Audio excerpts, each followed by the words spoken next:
இன்றைய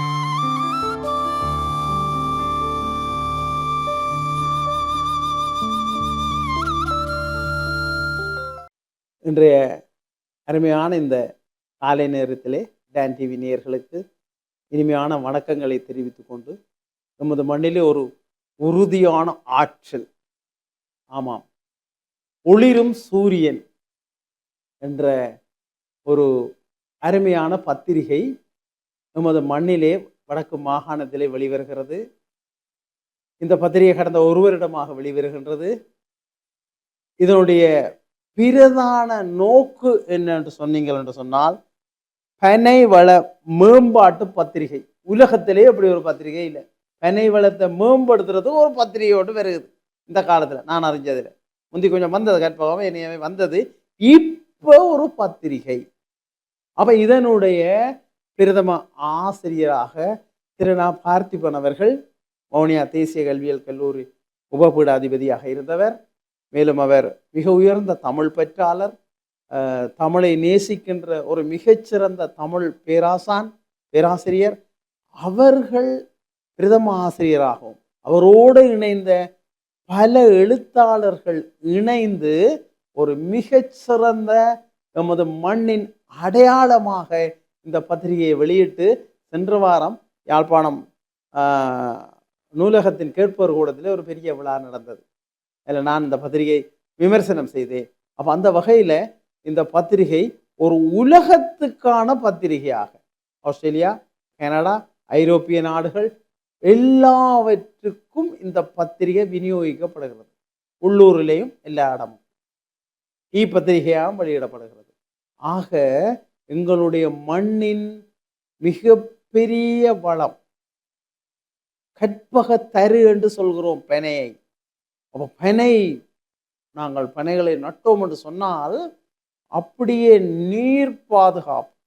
ஆக இந்த பத்திரிகை எல்லோரும் இணைந்து சென்ற வருடம் 1,00,000க்கும் மேற்பட்ட பனை விதைகளை நட்டிருக்கிறார்கள். இன்னும் பல செயற்திட்டங்களை செய்கிறார்கள். ஆக இந்த விழாவுக்கு பனை அபிவிருத்தி சபையின் தலைவர் வந்தார்.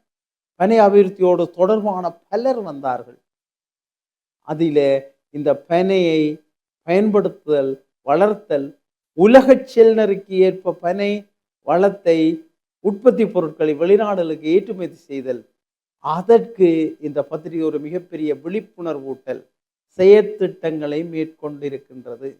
ஆக இந்த ஒளிரும் சூரியன் பத்திரிகைகளுடைய பிரதான நோக்கம் என்று சொன்னால், பனை வளம் காத்த பேரறிஞர்களை பாதுகாத்தல்.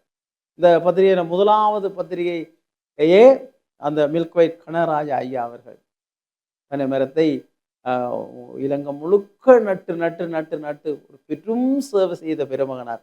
அவரை கௌரவித்தார்கள்.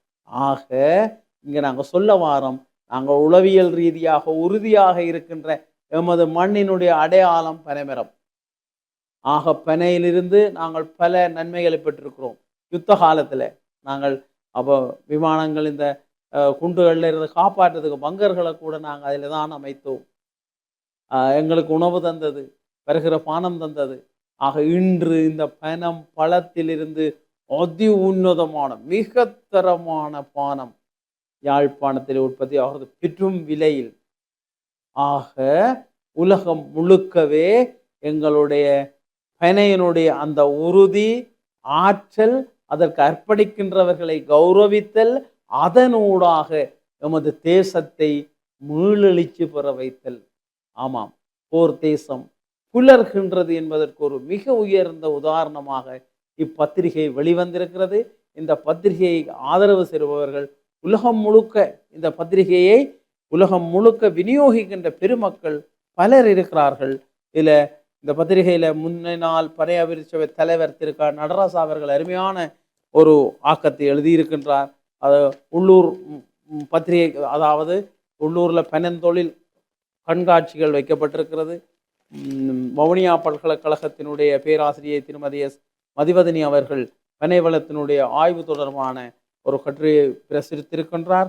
அதே போல மிகச்சிறந்த மேலிக்குமரன் அவர்கள் ஒரு கவிதையை எழுதியிருக்கின்றார். சுரரி அவர்கள் உலகளாவிய ரீதியில் கனடா, அமெரிக்கா போன்ற நாடுகளில் இருந்து பலர் இந்த பத்திரிகையை சிறப்பான பத்திரிகை என்று சொல்லியிருக்கிறார்கள். ஆகவே இந்த அடையாளத்தை மேலும் உறுதிப்படுத்துவோம். கணையின் மூலம் நாங்கள் வாழ்வோம், மற்றவர்களையும் வாழ வைப்போம்.